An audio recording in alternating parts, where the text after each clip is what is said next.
All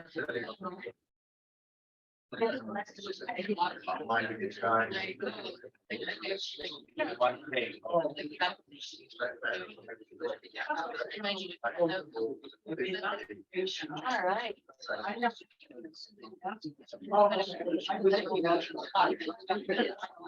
All right, welcome everyone. It is so amazing to see a big crowd like this. Welcome, folks.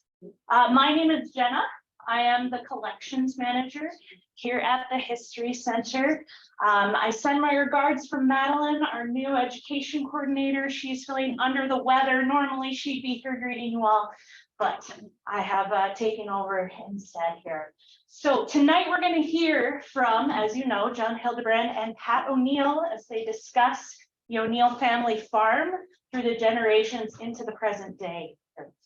After the presentation, we'll have some time for questions from the audience. So think of those questions as you're listening today. For those of you joining us on Zoom, type your questions in that chat box and I will read them out as time allows here tonight.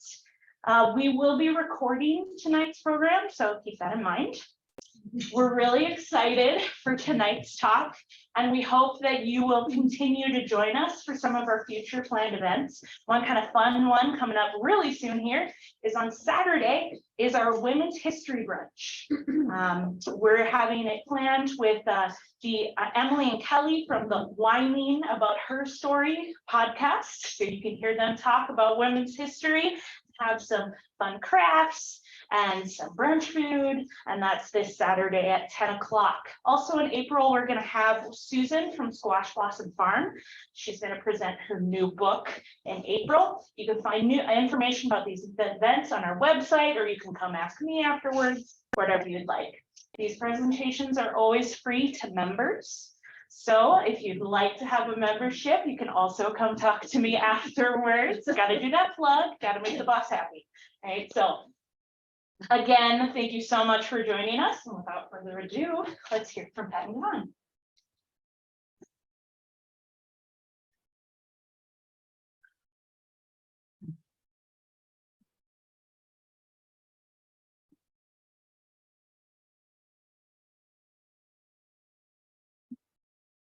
Thanks very much for coming on a beautiful spring night. And thanks the History Center for asking us to talk. And Pat and I are here to talk about. Okay. Yes, it's working. I'll turn it up a little bit too. Okay. There you go. Okay, tell me if I'm become a heavy breather here. So Probably a little louder, John. okay.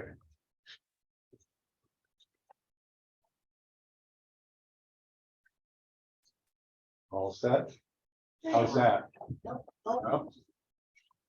Okay. Is this any better? You can take Okay. it out of there. So we're here to talk about one family farm, the O'Neill farm. And Pat's going to deal with the present, and I'm going to deal with the past 150 years. I didn't grow up on a farm. My wife, Sharon. I remember that shortly after we got married, she told me a story about when she was 12 and belonged to 4-H, like a lot of farm kids. And she raised a lamb, and the lamb won reserve grand champion at the Olmsted County Fair. And she received, I think she told me, $160 after the auction. And the lamb got a one-way ticket to the meat locker. And as somebody who didn't grow up on a farm, I said, oh, well, you must have been sad selling your pet lamb at the auction. And she said, no, and it wasn't a pet. And so I I started writing, mapping the farm partly to understand my wife. Because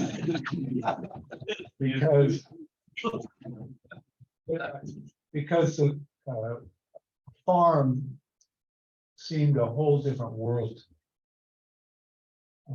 When I started spending time down at her family farm, I had to learn a whole new vocabulary. I remember her dad had asked me for a draw pen. What's a draw pen? I remember learning that on a farm, the yard is not a lawn. It's the area circumscribed by the barn and outbuildings and the home. And it's worn smooth by truck and tractor tires. I learned that a heiferette is an intermediate stage between a heifer and a cow. I learned that you can get hurt next to a PTO. I learned that someone's usefulness on the farm depended on what they could do, not what they could say, which was sort of the opposite of my line of work, which is mostly talking and teaching. As an outsider, I learned that I knew next to nothing about farming. Most Americans today are outsiders.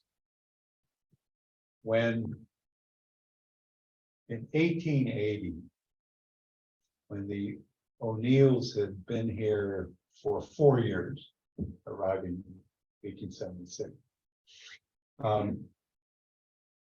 half of all Americans lived on farms.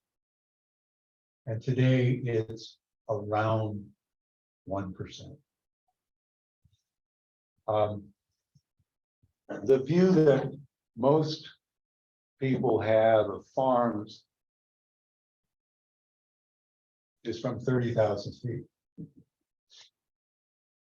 And from that height, when you're in an airplane and you're flying from New York to LA, whatever, what do you see? Just rectangular fields, roads running in cardinal directions, some buildings, no people.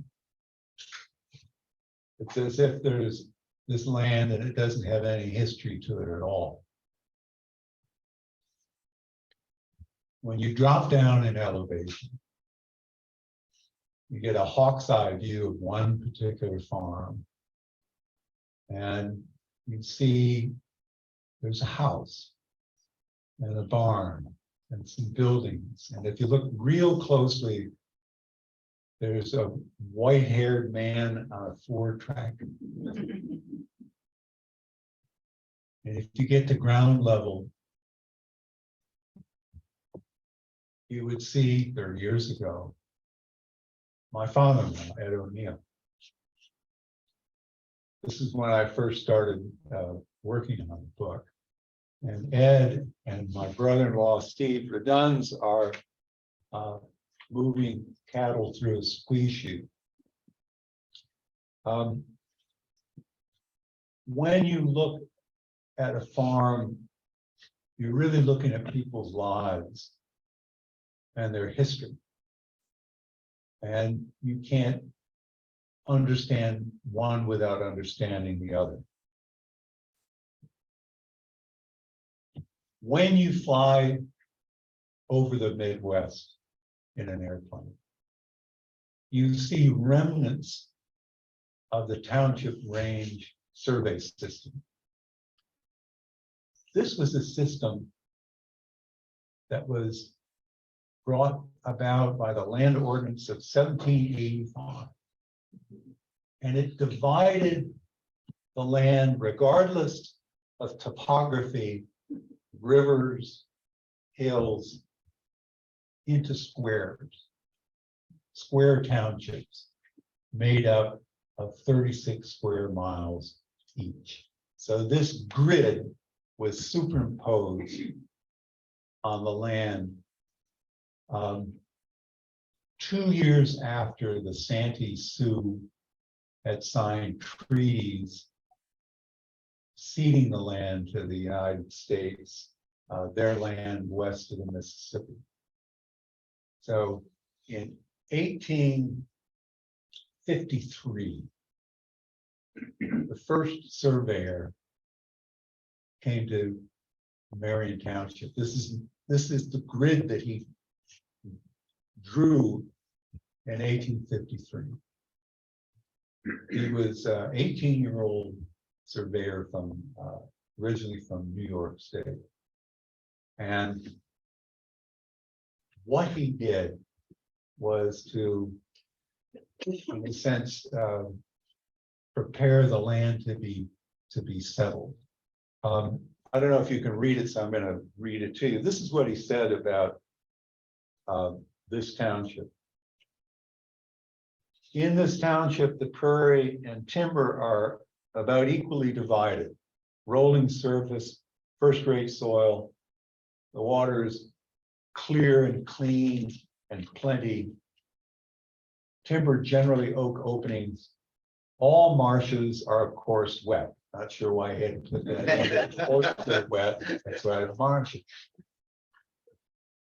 Not many people get excited about the township range survey system, but they should.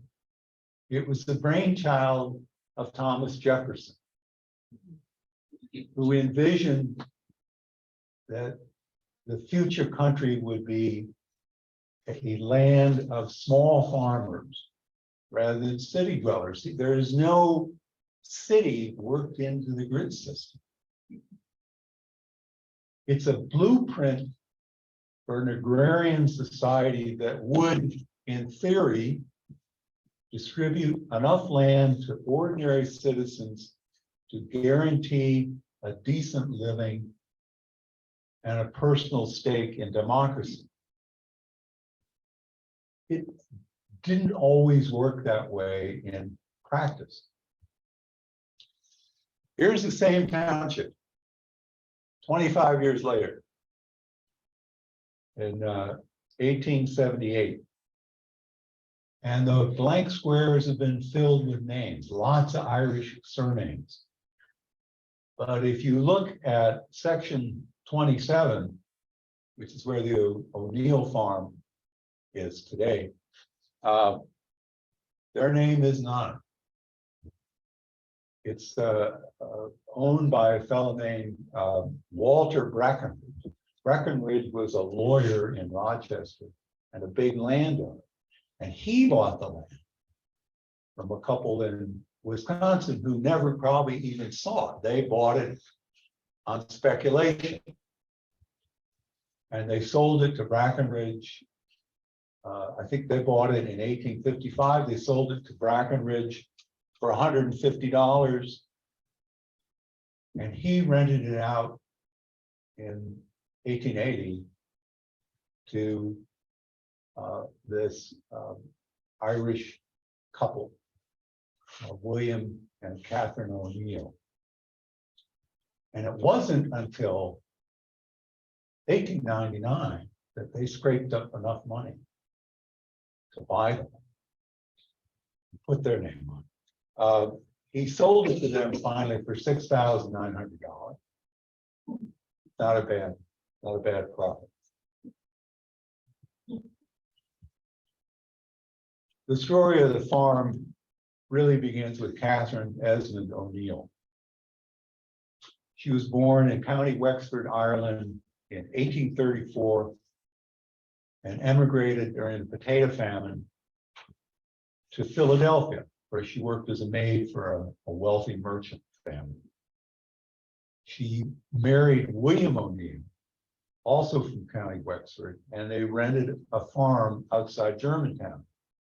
And then in 1876, on the advice of one of Catherine's cousins, they sold all their possessions and they took the train to Olmsted County, probably because land was cheaper than it was outside Philadelphia. But as I said, it would be 20 years before they actually could afford $1,000 mortgage down payment. Things got tougher when William had a stroke and died, and Catherine had to run the farm by herself with only 2 teenage boys to help.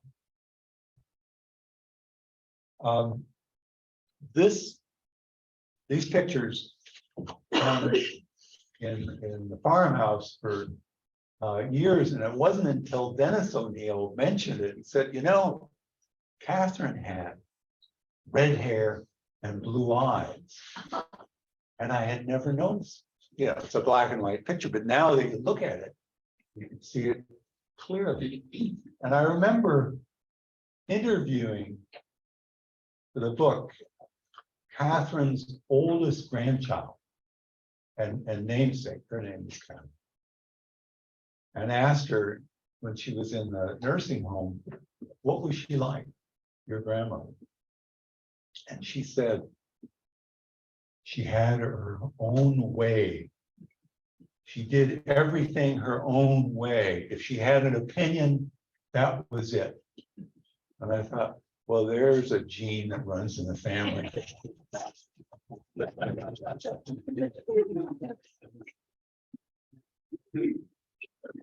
Catherine passed the farm down to her youngest son, Maine, and pardon me, her youngest son, John, and his wife, Maine.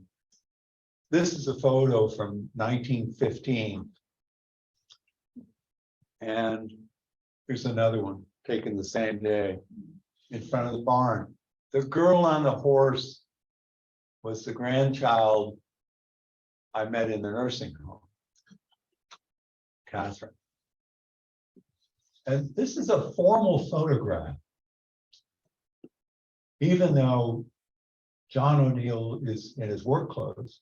And what it's meant to tell a story, and the story it's meant to tell. I mean, there's a sulky cultivator, there's the wagon, there's a steam traction engine in the barn that you can't quite see.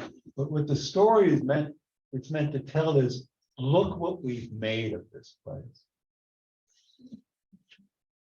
From next to nothing.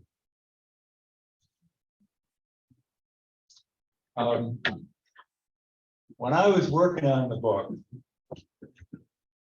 I remember there was a birthday party. I think it was in Dennis's garage, a potluck, and I sat down and next to Doc Predmore, and he said, "You know, in your research on the book, did you ever run into a character called Butcher Knife Johnny O'Neill?" My grandfather used to talk about it. And I went up to Ed, who was eating his potluck down the table. And I said, "Ed, you ever heard of a character named Butcher Knife Johnny O'Neill?" And Ed stopped eating and he said, "That would be Dad." So here's John Butcher Knife. I don't know if he's got a knife on him or not, but here's John O'Neill, his youngest son, Ed, and a hired man sometime in the 1930s. John was a real go-getter. He expanded the size of the farm. He ran a threshing crew of about a dozen men and 20 horses that would go from farm to farm in the autumn. He also sold nursery stock. And probably the greatest challenge in his life was to navigate the Great Depression. A lot of farms went under in the Great Depression because the price farmers were getting for livestock very often didn't cover the cost of feed or shipping. You could say, one story I heard, we sent a steer to Chicago and got a bill back to cover the shipping. John belonged to a group, was very active in a group called the Farm Holiday Association. And this was a group of consisting of farmers who organized to protect themselves from mortgage sales. And one of the ways they would do that is they would have penny auctions. They would go to an auction, a sheriff's auction of some farm, and bid a penny for everything. And if somebody tried to bid higher, they would escort him away. This is a picture taken of John. He's the guy in the hat behind the guy who's pointing. This was taken in 1933 after a march at the state capitol, after they convinced the governor to sign a moratorium against mortgage foreclosures.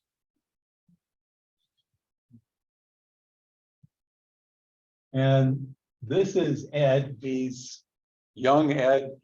He's third row from the left behind a girl in front. He used to ride his horse to Burr Oak School to attend classes. And he said, yeah, I'd look out the window and there'd be Blue just sort of wandering around, grazing. Jump ahead a few years, and there's Ed in the Pacific during the Second World War.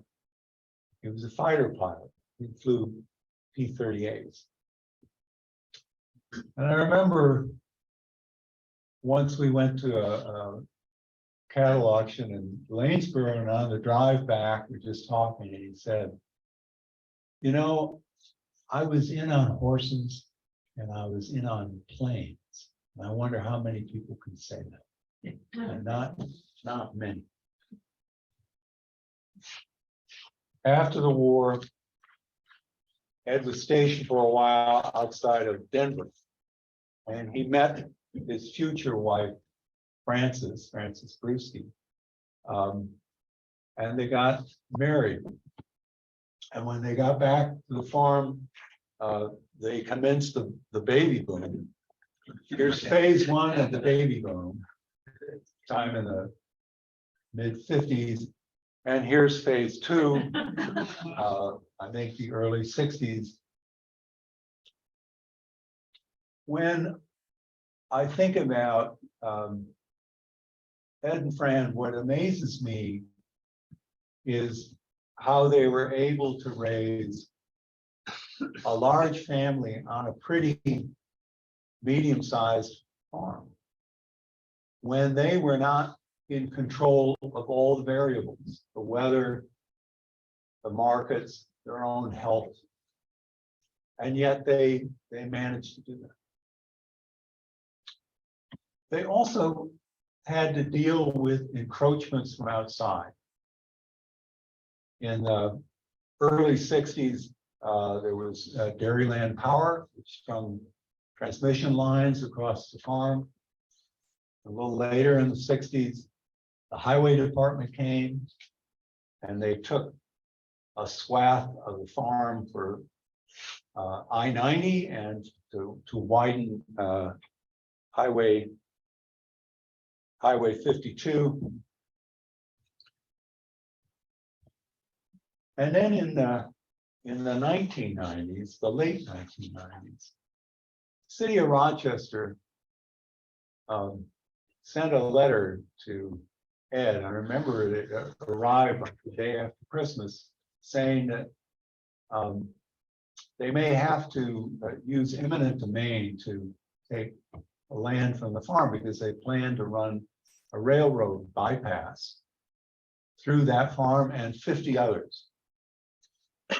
And I remember going to the Civic Center in town and hearing a consultant hired by the city of Rochester talk about what a great deal the bypass was going to be, because it wouldn't affect any businesses. And I said, what about the 50 farms you're going through? Well, for the purpose of our study, we did not consider them businesses. And just as John O'Neill had organized in the Farm Holiday Association, a number of farmers, including Kathy King, got together and formed an organization to lobby the Surface Transportation Board not to allow the city to force a bypass.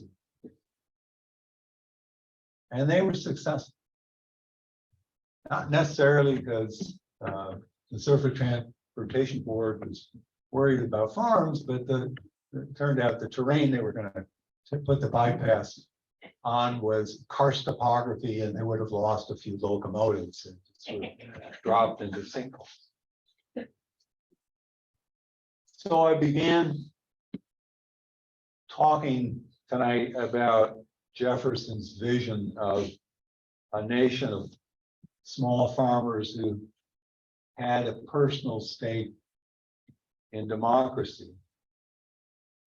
And, you know, I understand that the whole progression of American agriculture has been towards bigger farms, fewer farmers, and yet they're able to feed more people.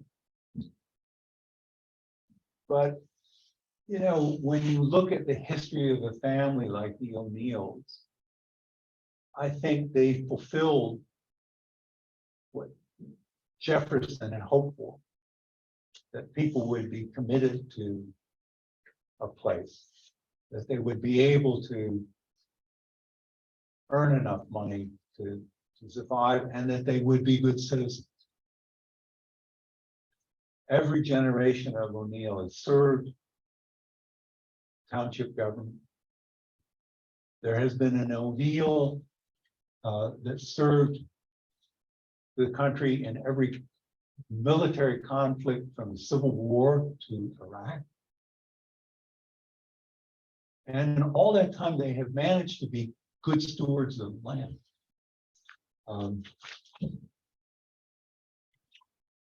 So they took care of the land, not just as a business, but also as a home. I have heard from a lot of people who grew up on family farms how painful it was when they had to sell, because they weren't just selling a business, they were selling part of their identity. The O'Neill family, of which I include myself, feels very, very fortunate that they were able to sell the farm to Dennis and Bridget O'Neill, who had been operating the farm even, you know, when Ed's health was deteriorating. And that's what, you know, allowed the farm to stay in the family. And today, the fifth generation is running the farm, is their son, Pat. Now, to show you how time passes, when I wrote the book, Pat was 10 years old, and he was in 4-H club. And this is what I wrote about him in the book. He has the rusty hair and freckled face of a boy on the label of a peanut butter jar. And then when he was 17, I wrote a piece in Harper's about the bypass controversy. And I wrote that, quote, he looked like every teacher's nightmare: green haircut, cut off t-shirt, engineer boots, Harley Davidson cap, except that he carried himself with more dignity than any teenager I ever met, and was certainly harder working. And I think all that still applies. Maybe not the teacher's nightmare, but everything else applies. So Pat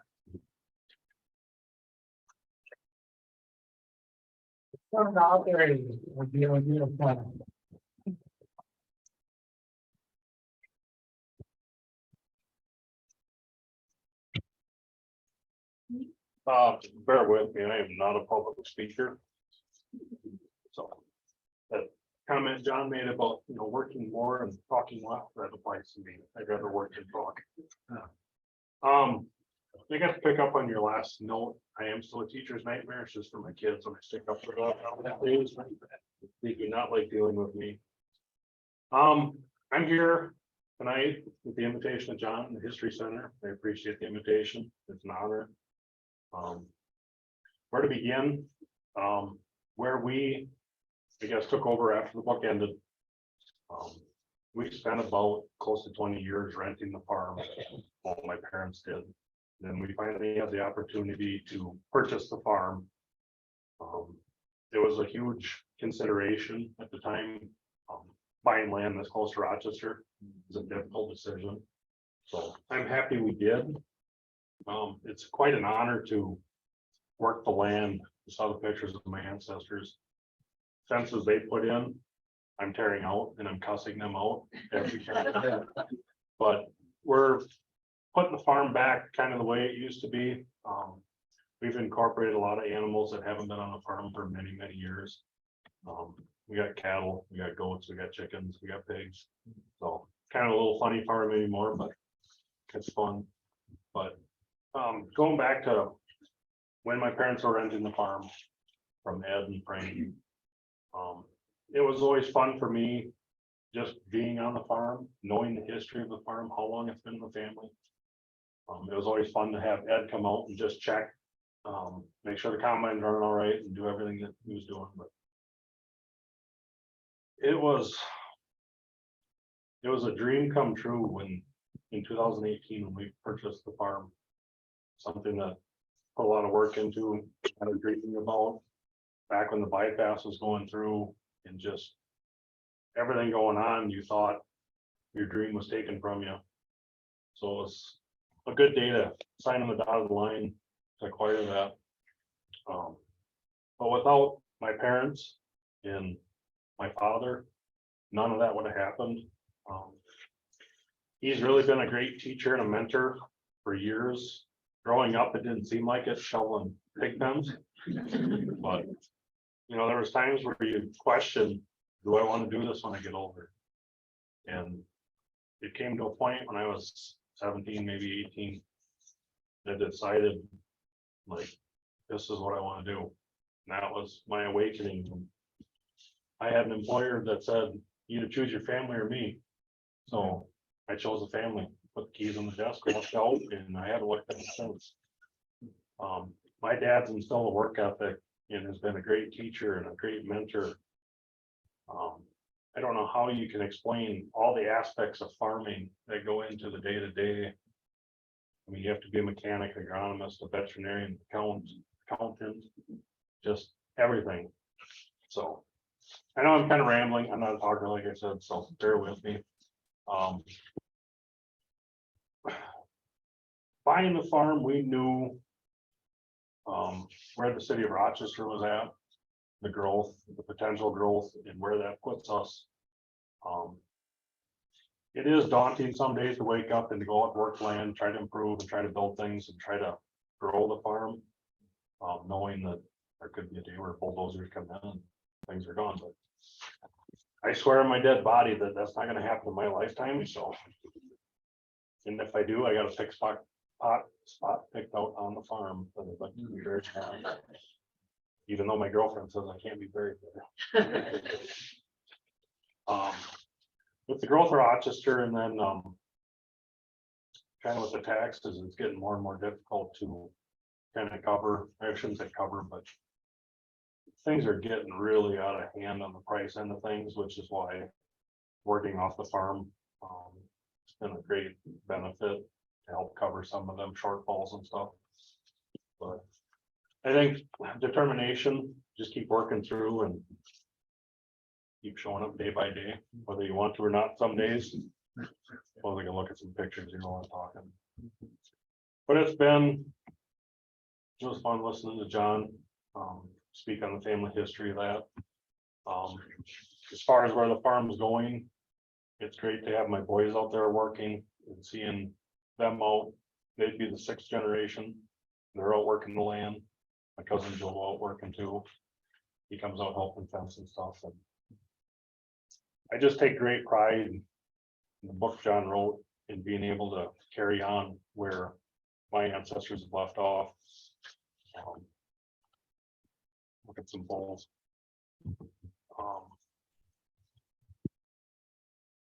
And more concerns with the future. I mean, with Rochester, they're growing, but it gets to a point where you even wonder, well, like with the interchange coming now, where we're gonna be down the road, and there's a lot of things out of our control that might limit, sadly, the life of the farm, but we're gonna keep fighting through it.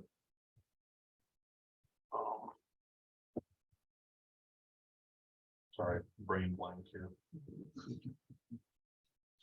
We spent a lot of time, since we bought the farm, cleaning up just the buildings, fences, getting it back to what it was, because as we rented it, the building site or the farm site wasn't really used for a farm. Relatives had it, they used it, they had raspberry patch and some other things. But we've been slowly, year by year, taking old greeneries and turning them into a goat shed. So, and I don't even know how many goats we have now that are in that building. I think we have about 14 now or so. But, and it's been fun. I mean, that granary's been around for, I hate to even guess how many years. But working on that and enclosing it and turning it back into something useful and repurposing it, knowing my ancestors used it, probably built it even. And my parents and I, we run about 120 cows. So our life here coming up very shortly will be nothing but calving around the clock. Either checking, working with, getting calves to survive, really. That's a big part of our life. And I like it. It's the spring, it's the new additions to the farm. And there's the barn today, we ripped out a lot of fence, put a lot of new fence in and stuff, and we're still using the old hay shed from, I don't know how many decades ago. Dad might have a better idea. But we're still using a lot of the old buildings, pastures and stuff. We spent a lot of time fencing. It's my life, really. Either fix and fence. I mean, with the deer and the wildlife we have, they wreck a lot of fence, but we fix. There for a while, we're ripping out about 6,000 feet a year, ripping out the old woven wire from, I don't know how long ago. Dad, you got a guess? Some of that fence, that age.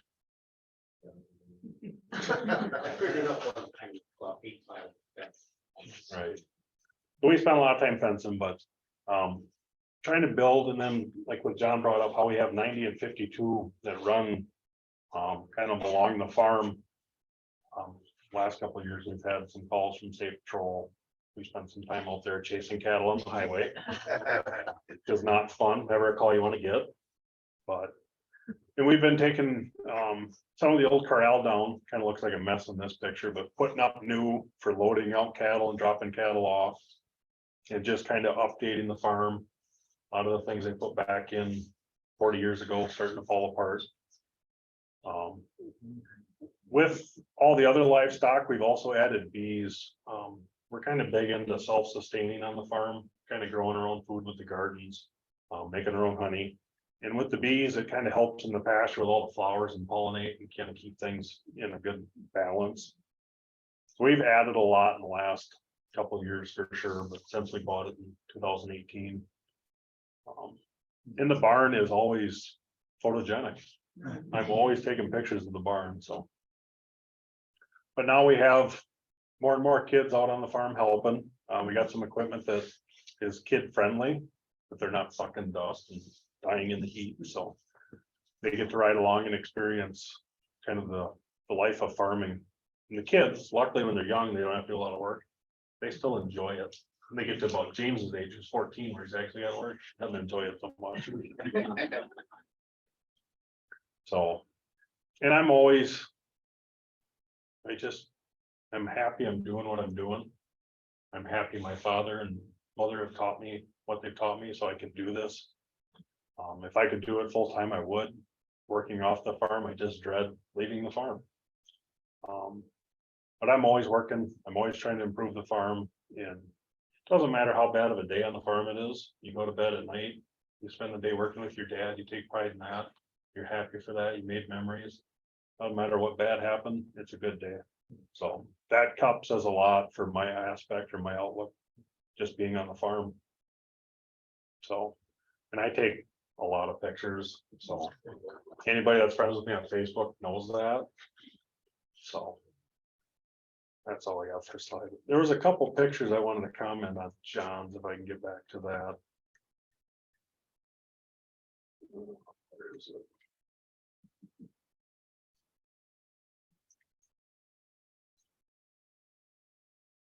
Back here, not much has changed on the farm. I mean, we've lost, I don't know if there's a pointer in this thing or not. This shed's gone. I just moved the garage in there last year. Just kind of a little workshop. This we've turned into a chicken coop. And right now we've got about 35 or so chickens in it. There's a little building in here. Can't see it. We cleaned up a lot of trees, but that's our pig building. We wintered a bunch of pigs there. But we're making use of the farm. I wish there was money in the farm budget to put a roof on the barn to make that last a little bit longer. So it's quite a neat old barn. But take pride in just having it, being able to see it and work with it.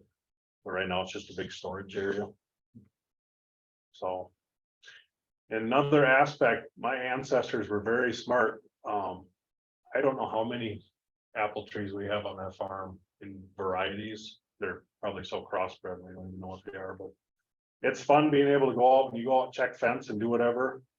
You just find apple trees everywhere. But this was an old orchard they had, and I believe one of our relatives used to sell apples. So we're kind of got lots of little neat aspects. We're kind of hidden gem like right next to Rochester. But that's about all I have. I don't know if anybody's got any questions for me. Go ahead, sir. How many acres do you have? We bought 241 there, and then my parents have some that are contiguous to that. Any CRP or is it all It's all pasture or cropland. Yep. rotational grazing or? Yep, we kind of have a pattern how we let cattle graze on one area and then we kick into another pasture on that farm. Let it grow You up control the grass with the vegetation. Yeah. and then fertilize it, and then we try to mow the thistles. We don't spray into the pastures, we just try to mow them down. So you get a premium for your cattle, I would think. We do quite well, and it's, that farm raises good cattle, but it's, some of it's genetics too. And my dad has quite the program for once we wean the calves, how well they do. He takes a lot of pride in that, so. Good question. Go ahead. That's a lot of questions. What's your water source? Water source, we have two different creeks that run right through the farm, and we have one of the creeks has a spring that feeds into it too. You got groundwater as well? Yep, yep, I got up behind the well, we actually, there's a well up in here. We took the old pump jack, the windmill pump jack down 2 years ago and put in a submergible. We got a cattle tank up there now that the bulls and the heifers drink out of. So has the water quality changed? It must have changed a lot, I assume. You have nitrate issues or? We do have nitrate issues, but I think that's fairly common, Oh, yeah, it's depending on how shallow your well is. But yeah, there is nitrate issues around. How about pesticide issues and that sort of stuff? Not that we've, nothing that's come up in testing anyway. So we do a pretty good job of. Agronomy wise, you only put on really what the plant or what the soil is gonna use. You're not gonna just dump it on. I mean, back like in the 70s, how they were doing things and stuff they were using. We don't have the issues with that like they used to. So you don't have a problem with manure spreading? Nope. I mean, there's nothing confined there, so it's all spread out all over the farm. So, Plenty of land is spread. yep. And actually on that farm, nothing gets spread. So we compost for our garden. There's a little area where we compost anything that does pile up in the barnyard there. You get tours. We can. Everyone can see it. No, we've put a lot of work into it, and I take a lot of pride in it. Go ahead, Mom. Yeah, we do tours, but you have to, put on a barn roof if you want to. Yeah. It's a donation for a barn roof. We can do that. What that cost? Barn roof, I actually got a bid 2 years ago, and it was about 36,000. And they were gonna fix, there was a couple things on this back side of the barn roof that needed some attention along that old clay silo. They're gonna fix it this time. So, and it's desperately in need of one. Yeah. Because when it rains outside, you can walk in there, and look like a shower in some areas. I got a question for Zoom here, I'll read quick. How does residential development impact your farmer neighbors? Has that done anything? On that farm particularly, no. We can see some very nice houses from here, from the tractor. There's another farm that's closer to the houses that, I think they've raised a stink about some of the dust sometimes when we're out working ground. You'll see people with meters out as they're driving by. But so far, I mean, we don't have any manure application there like a large hog or dairy farm. So we don't have that issue as of yet, but as the more and more houses go in, I think we're gonna have more and more issues, but we'll deal with that when that comes to this. Any more questions? Go ahead. Yeah, you said your sons help you on your farm. Yes. Yeah, I just want to say that that's great that they're helping you, because I think some of the best years of my life were spent helping my dad on the farm, and I feel like a lot of kids are missing out on that nowadays, so I'm glad you do that. 'Cause, Well, sometimes they don't have a choice. It is, they may not notice it now or appreciate it now, but it is a good life experience. And then even when they get older and get jobs, there are certain fields or certain jobs that if you grew up on a farm, they'll pick you over anybody else because you have experience. You can work through things, you can about do anything, some, depending on how you grew up on a farm.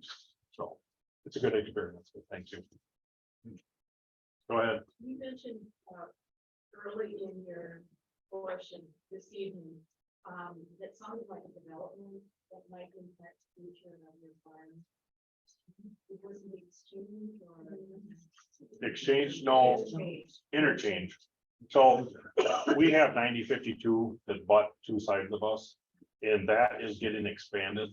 And I don't know if they finalized, I know Eric and Tina here in the crowd, they are affected by that too. How that design will look, but that can take, and that would be not necessarily on what I own, but on what my dad owns. How much land will be taken if they do it like a full clover leaf, or how they design it. It depends on how much land it can take. But as far as housing developments, we can see, you can see houses just at you like an army. Other question? Go ahead.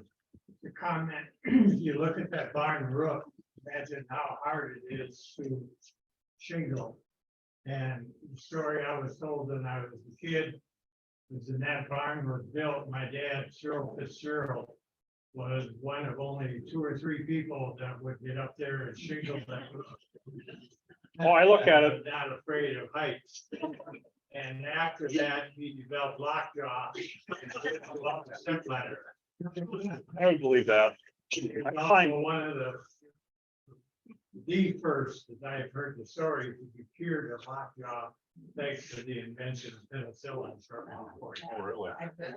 I climb water towers for work. You won't catch me on top of that. And I don't know if it's because it's structurally not sound in some areas, but I look at that and go, I don't want to climb up that at all. No, Is that an unusual shape for this area or? it's not common, I don't think. A lot of them you see a different, and there's a couple different roof lines, but that's just kind of a continuous radius. Another question from Zoom asking where you sell your products. So a lot of our grain, that's part of what we have to do as part of the mechanic and vet and all that other stuff, marketing. A lot of it's online, a lot of it's, and I have a good relationship for grain, for my corn specifically. So if I have so many thousand bushel, I'll call up my guy that does my trucking. I go, I got this many bushel, this is where I'm thinking about taking it, they got a good price in ethanol plant or wherever. He's like, well, I'm heading here, I'll cut you a deal, you got a better price here, so.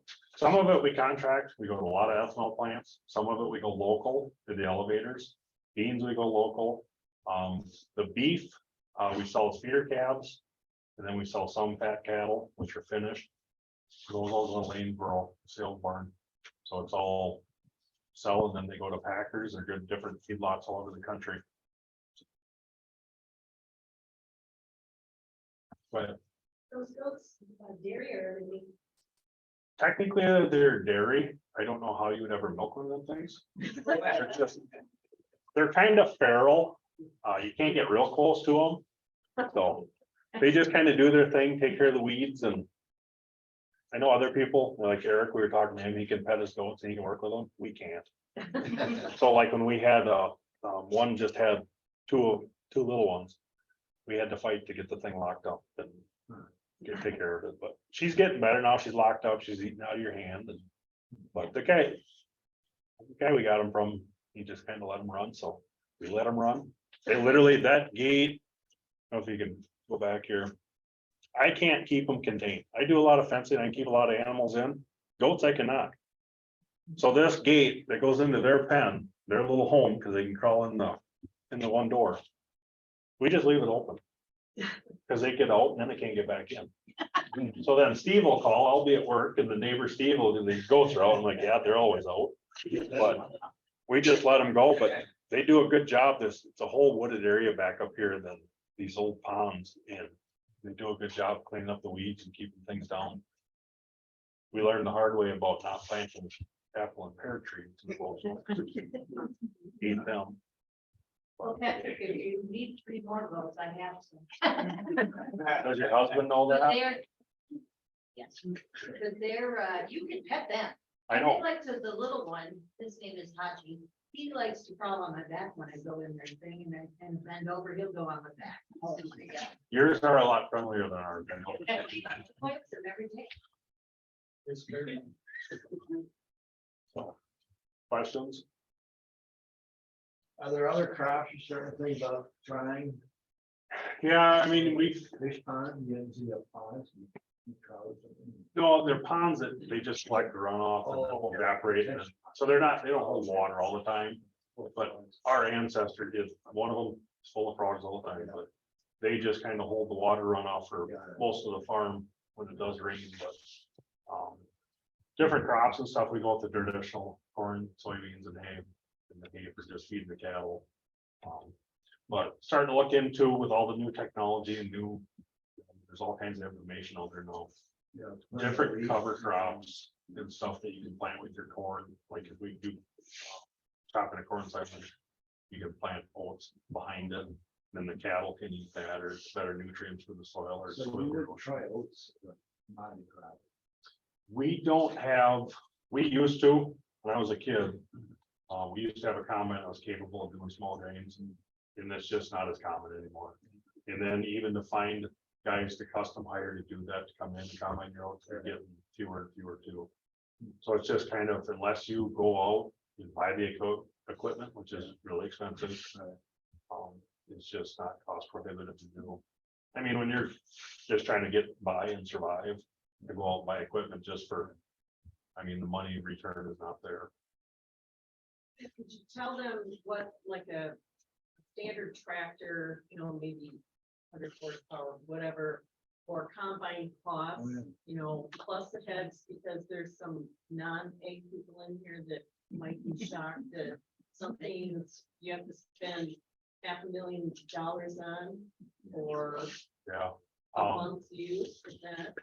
So my parents, I grew up, we were very conservative. So equipment wise, we had used stuff, we made it last, and we fixed and wrenched on it to make it go. But this day and age, we don't have anything that drives itself. Combines these days, I don't look at combines because I could never afford one. But you're looking at $500,000 or better just for the combine. You're looking at 100,000 plus for a head or a bean head or corn head, whatever. Tractors, our last one was about 117,000, which was a lot. which was nerve wracking. I mean, now we're looking at a new disc pump, the price on that, I gotta work a while to pay for that even, but things are just, I think everybody else sees it, whether it be the grocery store or buying a vehicle, things are outrageous, and on farm end of things, it's really bad. It's coming on the downswing of some high grain prices, so everybody's taking advantage of that, so. I mean, our disc buying, it's $50,000 roughly. So, and that's just one piece of equipment. Usually in a typical year, you should be replacing a few pieces, but you just can't do it, so you fix and try to get through to the next year. I have a question for John.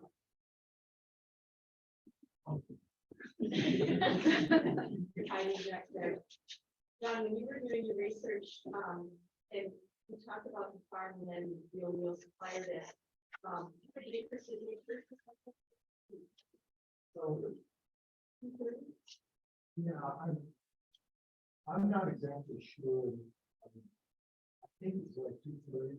So there is, there's one of the laser guns. The actual green between Afton and Walter Bracken. And I think it was two and it was $1,000 for me. And I think that was the interest in it. It took them 20 years. The story I heard was that she borrowed the money from Casey. And I guess, the reason maybe I didn't have to mention it to this crowd, I think a lot of people think that when they look at a family farm, they're looking at the homestead, and that wasn't the case. And I've been doing research for another book now, kind of fixing that with forming the ways. Incredible amount of land speculation. So America was one of maybe the only place where an ordinary person could get rich on land. So that's what is sort of motivating a lot of stuff. And some people farm and they make money by raising crops. But a lot of people, land is just a commodity. They're gonna hold on to it. So in some ways not so difficult today. I think I'm interested in the size of it. It's my things. In the sentence, my sentence. When they bought 40 acres, like this, a big difference. So not that much money. Really impressive.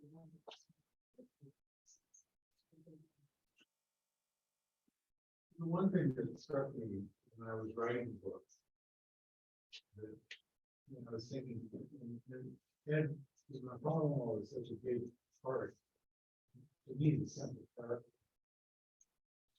that when he grew up, he had a whole family, his brother, older brothers, Bill, Jim, and you had all these hired men, you had a whole community doing the work on the farm, usually using horses.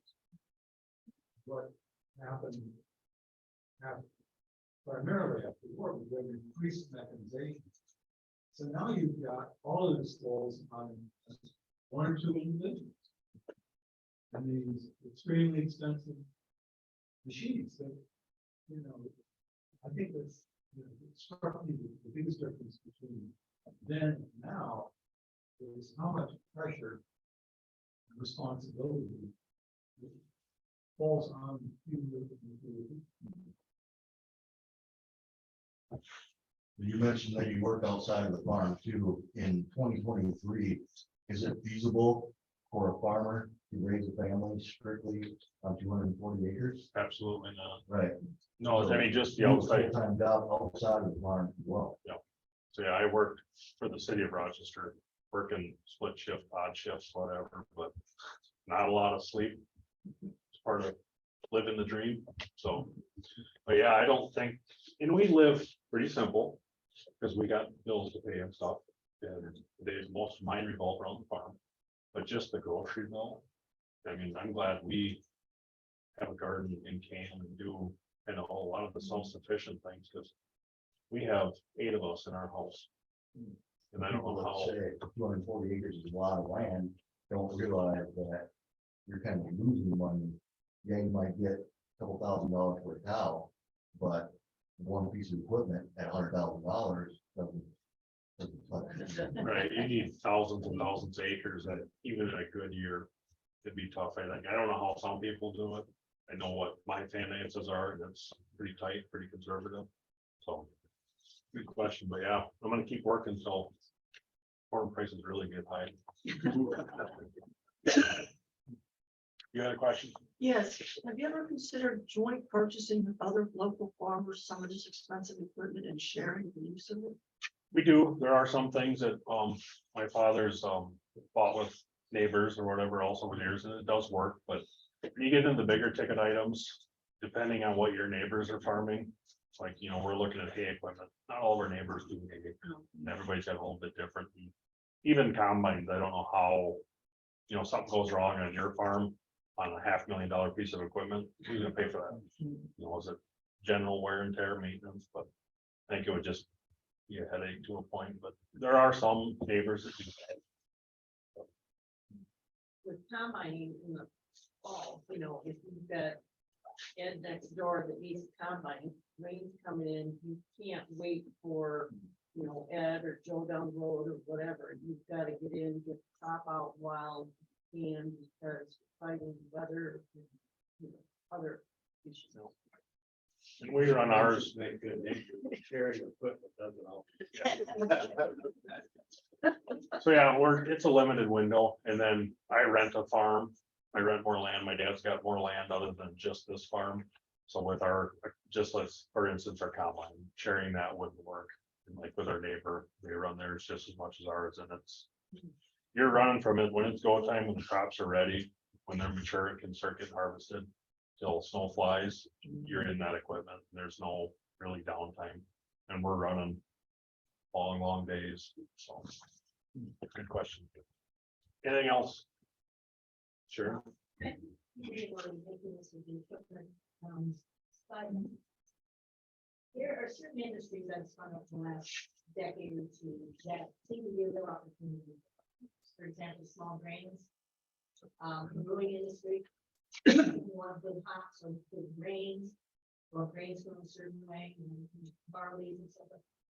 Is it equipment that would keep you from going into something like that and having to purchase equipment that can handle small grain? Equipment, but also time. I mean, time is in short supply, because I run 7 days a week. To take on more or to try something different, because I got kind of an efficient plan, how things work season to season. To switch things up and to learn something new might be difficult. And there's some things I want to try, but that's what's keeping me from trying it, like these cover crops and different things. Just time and learning something new and maybe having to get some equipment. But right now, it's just kind of getting your feet on the ground after purchasing from the farm, getting some things fixed up where it's more efficient. And then you start looking at that down the road. But kind of long-term goal. And my girlfriend Sherry brings up, there's different crops and things that I'll look at that would help the nutrients and just help offset some of the fertilizer and stuff. I mean, there's a lot of information out there. You can get magazine after magazine, article after article, but then you just sit, look at it and go, will this work? Will it be worth the time? So, Eric? They say that war in Ukraine has cut fertilizer down by world's fertilizer by 40%. Are you guys seeing any changes with that? The last 2 years, yes, our agronomy bill has went through the roof. And it's, I'd say ridiculous. I think this year they were trying a different blend of fertilizer because of that. There's something they couldn't get, or I forget exactly how it worked. You hear all these different things from your vendors and you're like, okay, whatever you can get, let me know. I hope it's not too much money, but yeah, it's affected things. I think it's affected the price of the crops and stuff too. There's one on Zoom, kind of connects to the question you asked. Don here on Zoom asked, have you considered trying alternative crop like grapes, ginseng, or hemp? Ginseng. Hemp, I read an article on, the other ones I have not even considered, not even in the wheelhouse of thoughts. Hemp, everything I've read, it's extremely hard on equipment. You can use typical haying equipment, your disc line, your balers and stuff, but it's such a hardy stock that it destroys any machine. So now they're coming out with a new line that's specifically geared for hemp that builds heavier. So it's not your typical machinery line. Good question. Anything else? Anything for John? That might be a radical overhaul though, wouldn't it? If the farm is sustained, maybe beef cattle over the last 40 years. And the crops you guys grow are efficient. Kind of just changing the land and what you plant might be detrimental in a way. I think, well, knowing me, I'll do my research and figure out what will work. But yeah, I mean, every year could be detrimental depending on weather and you got all kinds of outside sources, so. But you gotta have faith, because I mean, otherwise what's the point of getting up in the morning? So, I think on that note, that's a good note. Thank you again to Pat.